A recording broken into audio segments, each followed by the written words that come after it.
So if you have already seen other videos of the same series, that is AP series से related जितने भी videos है, okay, if you have not seen कोई बात नहीं, not an issue, मैं यहाँ पे सब समझा दूंगा. So AP series के बारे में बात हो रही है and we have a question here and expect this question to come in your exam also. ठीक है, तो let's see this question. They asking which term. तो जब भी which term आपको देंगे आप लिखोगे nth term, क्योंकि वही ढूंढने के लिए बोला है. जब भी बोलेंगे which term तो आप लिखोगे nth term. ठीक है, ऑफ द AP सीरीज. तो यहाँ पे AP सीरीज पूरी दी है, इसको इक्वेशन से इक्वेट कर दो, बाहर निकाल दो इसको. ठीक है, ये फिलहाल के लिए बाहर निकाल दो. बोल रहे विच टर्म, हम लोग लिखेंगे nth टर्म. ठीक है, विल बी के लिए आ जाएगा इक्वल्स टू. अभी फिलहाल इसको इग्नोर करो, बाद में बताएंगे क्या होगा. ठीक है, विल बी 132 मोर देन के लिए आ जाएगा प्लस. ठीक है, इट्स 54th टर्म, क्या आ जाएगा 54th टर्म. आपको यहाँ से एक इक्वेशन मिल जाएगी. ठीक है, सो nth term will be 132 plus 54th term. ये ठीक है, ओके. यहाँ से AP सीरीज से वी कैन अंडरस्टैंड कौन सी सीरीज दी है, चेक करो. 3, 15, 27, 39. ओके, अब इस सीरीज को साइड में लिख लो और यहाँ से पहले निकाल लो फर्स्ट टर्म.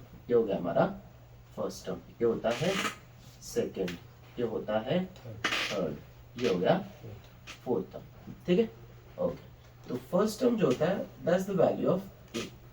जो फर्स्ट टर्म होता है उसी की वैल्यू होगी हमारी ए की वैल्यू.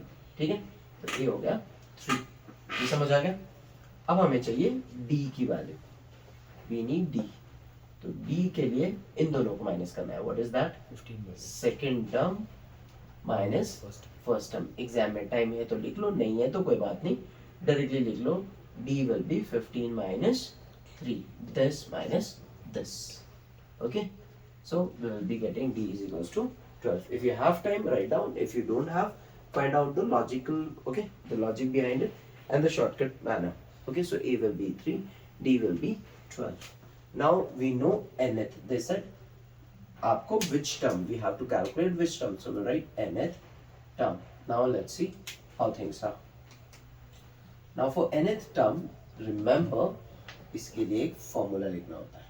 ठीक है, you need to remember the nth term का formula. What is that, a plus n minus 1 into D.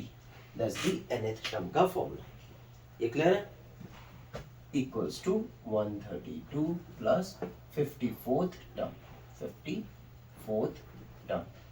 अब मैं इसको लिखूंगा तो ये वेस्टेज ऑफ टाइम होगा, बिकॉज ठीक है सभी स्टूडेंट्स को पता है 54th टर्म के लिए क्या लिखना होता है.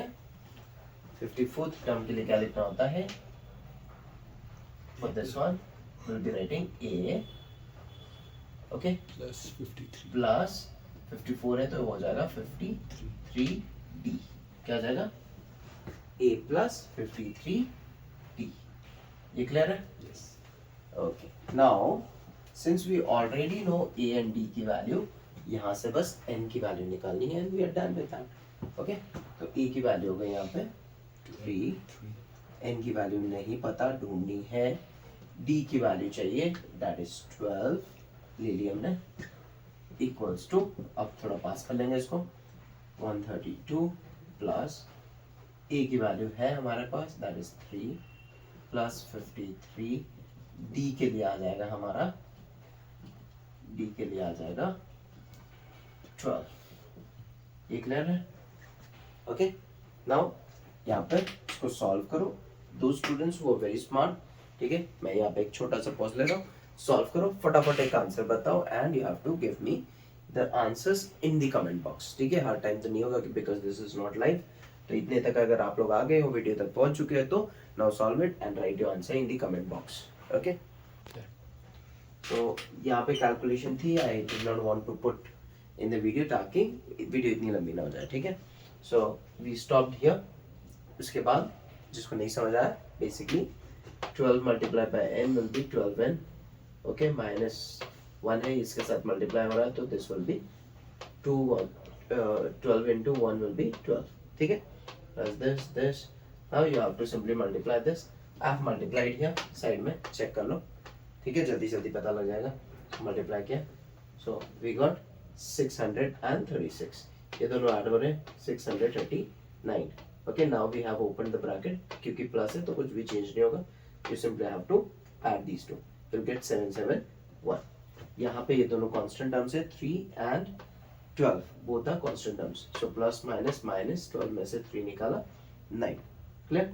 सो -3 will come here, it will be plus line, it will give you 780। now 12 has been multiplied this side, इस तरफ आएगा, so it will become divide, okay, so 12 and 12 goes to the other side, it will be divided, okay।